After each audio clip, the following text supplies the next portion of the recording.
Bwana Yesu asifiwe, watu wa Mungu. Ninayo kila sababu ya kumshukuru Mungu aliyewaleta tena siku ya leo katika hema lake hili. Ninawasalimu katika jina kuu la Bwana wetu Yesu Kristo. Karibuni sana imani mwa Mungu. Basi ninawashukuru hata wenzetu wanaotuangalia katika chaneli yetu ya Gideon Online TV. Ninambariki Mungu kwa maana yeye ndiye anayewatia nguvu kila itwapo leo. Jina la Bwana libarikiwe sana kwa ajili yenu. Karibuni tena kwa ajili ya siku ya leo kulisikiliza neno la Mungu. Mungu atashughulika na kila haja ya mioyo yenu. Karibuni sana. Basi neno letu la siku ya leo lina ujumbe unaosema kwamba tuombe neema ya Mungu kuishi utakatifu. Neema ya Mungu kuishi utakatifu. Ni kwa nini tunasema hivyo, watu wa Mungu? Ni kweli kipindi hiki ni kipindi cha Kwaresma. Wengi tumekuwa tukitubu, tukiungama makosa yetu, dhambi zetu, uovu wetu. Lakini pamoja na hivyo tumemwona Mungu akitusamehe. Basi watu wa Mungu, pamoja na masamaha ya Mungu anayoachilia juu yetu, inajipasa sisi tujipange sasa. Tuone ni kwa namna gani ambavyo tutatembea katika utakatifu huu. Kwa akili zetu na uweza wetu sisi wenyewe hatuwezi. Lakini yuko Mungu ambaye atatupa neema yake tuweze kutembea katika utakatifu. Tunasema hivyo kwa sababu tunaweza hata wakati mwingine tunakutana na jamaa zetu, ndugu zetu. Kipindi hiki ni watu wanyenyekevu, wanatubu sana, wanaungama sana makanisani kwa wingi sana, kwa sababu tu ni Kwaresma. Lakini baadaye ikiisha Kwaresma wanarudia tena pale pale, tunaanza tena kufanya uovu. Na ukimuuliza mtu anakuambia siwezi kuiacha hii dhambi. Lakini mtu wa Mungu, nataka nikwambie iko neema ya Mungu. Muombe Mungu akupe neema. Mungu atakupa neema, nawe utaweza kuishinda dhambi. Basi watu wa Mungu, tuende moja kwa moja katika neno la siku ya leo kwa sababu ya muda wetu. Tunaenda kusoma neno letu katika kitabu cha Zaburi ya 84, ule mstari wa 10 hadi 12. Zaburi mlango wa 84, mstari wa 10 hadi wa 12. Nami nasoma kwa uwezo wa Roho Mtakatifu. Hakika siku moja katika nyua zako ni bora kuliko siku 1000. Ningependa kuwa bawabu nyuani mwa Mungu wangu kuliko kukaa katika hema za uovu. Kwa kuwa Bwana Mungu ni jua na ngao. Bwana atatoa neema na utukufu. Hata wanyima kitu chema hao waendao kwa ukamilifu. Ee Bwana wa majeshi, heri mwanadamu anaye kutumaini wewe. Haleluya, watu wa Mungu. Huyu ni mtumishi wa Mungu Daudi. Alitafakari sana hata akasema kwamba mstari wa 10, hakika siku moja katika nyua zako ni bora kuliko siku 1000. Mtu wa Mungu, Daudi anatamani. Maana pale anaendelea kusema bawabu. Maana ya hili neno bawabu ni anatamani kukaa malangoni mwa Bwana. Kwa sababu amejua katika kukaa kwenye hivi mahema ya waovu hakuna baraka. Ndipo akasema kwa kuwa Bwana Mungu ni jua na ngao, Bwana atatoa neema na utukufu. Alijua wazi kabisa kwamba Bwana ndiye ngao yake na ndiye jua lake. Na akasema Bwana atatoa neema na utukufu. Daudi anajua imani mwa Bwana kunapatikana kila kitu. Tena akasema hata wanyima kitu chema hao waendao kwa ukamilifu. Kumbe watu wa Mungu, tukiwa wakamilifu mbele za Mungu, hakuna kitu tutakachokikosa. Ndio maana basi tukasema inatupasa sisi tuombe neema ya Mungu, tuweze kutembea katika maisha ya utakatifu. Hii neema tuliyoipata ya msamaha kipindi hiki cha Kwaresma, tusiitupe, tuinganganie, tuikumbatie, kwa maana neema hii ndipo tutakapopata baraka katika neema hii. Utakatifu, Mungu wetu anapendezwa na utakatifu, hapendezwi na kitu kichafu. Tukirudi nyuma watu wa Mungu, ina maana tutafanikiwa katika maisha yetu. Mstari wa 12 anasema, Bwana wa majeshi, heri mwanadamu anayekutumaini wewe. Ni kweli watu wa Mungu, unapomtumainia Mungu yako mafanikio makubwa. Mungu anapendezwa na watu ambao wana mioyo ya kumtumainia Mungu. Imani yako umeiweka kwa Mungu.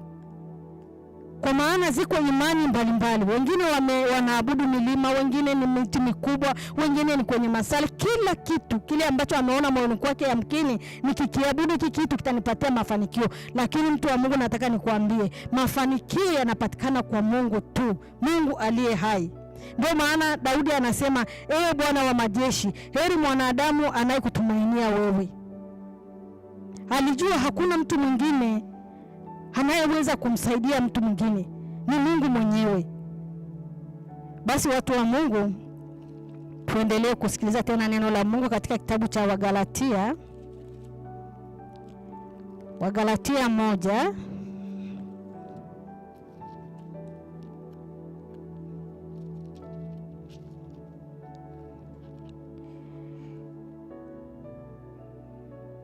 Wagalatia 1 ule mstari wa 3 na wa 4 na ule wa 6 na 9. Nami ninasoma kwa msaada wa Roho Mtakatifu. Neema na iwe kwenu na amani zitokazo kwa Mungu Baba na kwa Bwana wetu Yesu Kristo, ambaye alijitoa nafsi yake kwa ajili ya dhambi zetu ili atuokoe na dunia hii mbovu iliyopo sasa, kama alivyopenda Mungu Baba yetu. Utukufu huu na yeye milele na milele. Amin. Bwana Yesu asifiwe watu wa Mungu. Anasema neema iwe kwenu na amani zitokazo kwa Mungu Baba na kwa Bwana wetu Yesu Kristo. Kwa nini anaanza kusema hivyo? Anajua sisi hatuwezi chochote, lakini anasema neema. Anatanguliza neema kwa sababu anajua iko neema ya Mungu ambayo itatuwezesha. Anasema neema iwe kwenu na amani. Kumbe tukiomba amani na neema ya Mungu tunayaweza mambo mengi, kwa sababu Mungu ndiye atuwezeshaye. Anasema ambaye alijitoa nafsi yake kwa ajili ya dhambi zetu ili atuokoe na dunia hii mbovu iliyopo sasa. Yesu Kristo alijitoa, akatoa uhai wake ili anikomboe mimi na wewe, mtu wa Mungu. Kwa sababu dunia hii, hata tunapoiona watu wa Mungu sasa hivi, dunia imeharibika, tumefika mbali. Lakini kama sio neema ya Yesu Kristo, hatuiwezi. Ndio maana anasema kwamba dunia iliyo mbovu iliyopo sasa, kama alivyopenda Mungu Baba yetu, kwamba Yesu Kristo atukomboe. Akasema utukufu huu na yeye milele na milele. Amina. Mstari ule wa 6 anasema, nastaajabu kwa kuwa mnamwacha upesi hivi yeye aliyewaita katika neema ya Kristo na kugeukia injili ya namna nyingine. Anashangazwa Mtume Paulo kwamba tumepata mafundisho, lakini kipindi hichi cha Kwaresima tumefundishwa mengi, jinsi ya kuacha dhambi, jinsi ya kuacha uovu. Lakini anashangaa Kwaresima tu inaisha, tunaanza tena kule kwenye uovu. Anasema ninastaajabu kwa jinsi gani ambavyo tunaiacha hii neema, kwamba Yesu alitufia sisi, lakini dakika 5 tumeshasahau kwamba alikufa kwa ajili yetu ili atukomboe. tunarudi tena kule kule. Ule mstari wa 7 anasema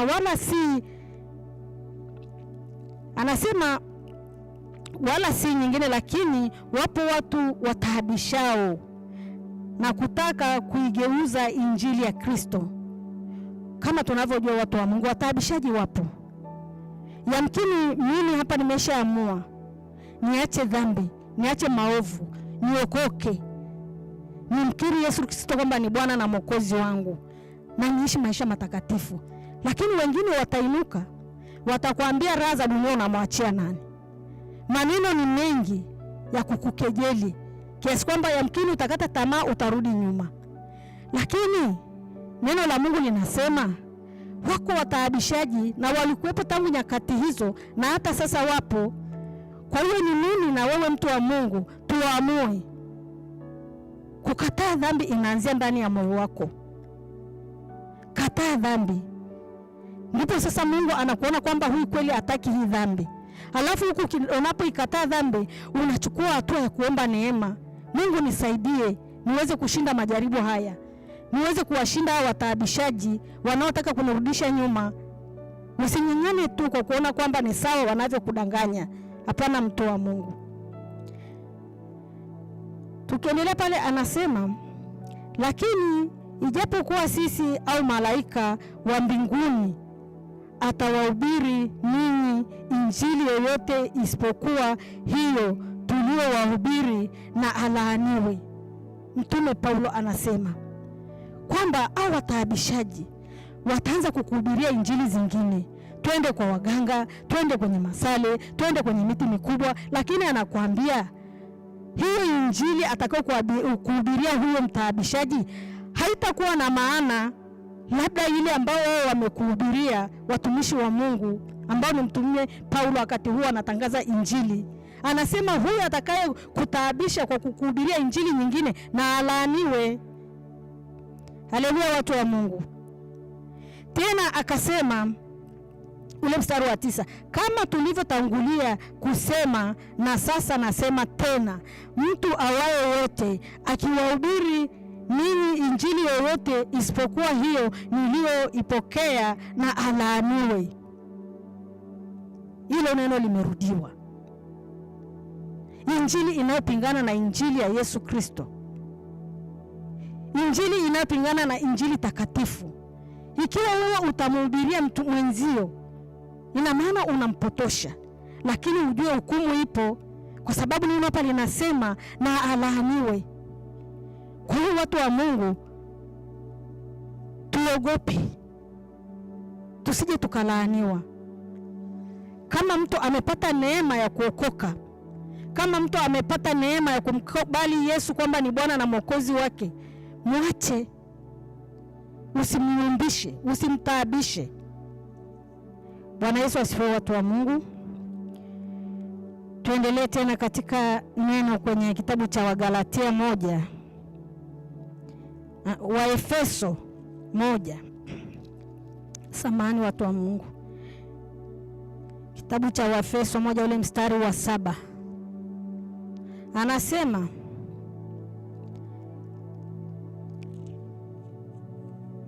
katika yeye hiyo kwa damu yake tunao ukombozi wetu, masamaha ya dhambi sawasawa na wingi wa neema yake.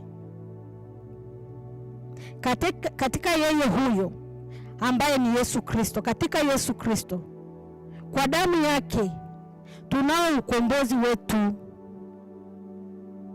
masamaha ya dhambi sawasawa na wingi wa neema. Iko neema, mtu wa Mungu.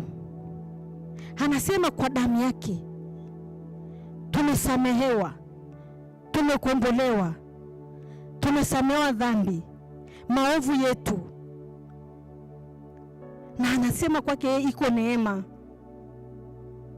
Kwa hiyo mtu wa Mungu, tusikengeuke, tuombe hii neema, tuweze kumng'ang'ania Yesu, tuweze kwenda sawasawa na mapenzi yake. Mafundisho tuliyoyafundishwa yote kipindi cha Kwaresma yakawe ni ya kwetu. Tusiende tena huku na huku, tusimame mahali pamoja ili tukamuone wokovu wa Bwana. Mungu akatutendee, kwa sababu sisi tulivyo katika hema la Bwana hivi tunakuja, tuna shida, tuna magonjwa, tuna mahitaji mbalimbali, lakini endapo hatutaweza kuepukana na haya maovu, ili Yesu Kristo aingie ndani yetu, hawezi kutuokoa na yale yanayotusumbua, ni bure watu wa Mungu. Yatupasa tumng'ang'anie Yesu katika utakatifu, ndipo tutamuona Bwana. Haleluya watu wa Mungu. Twende tena tusome katika kitabu kile cha Yakobo, mlango ule wa 4, mstari wa 4 hadi ule wa 7.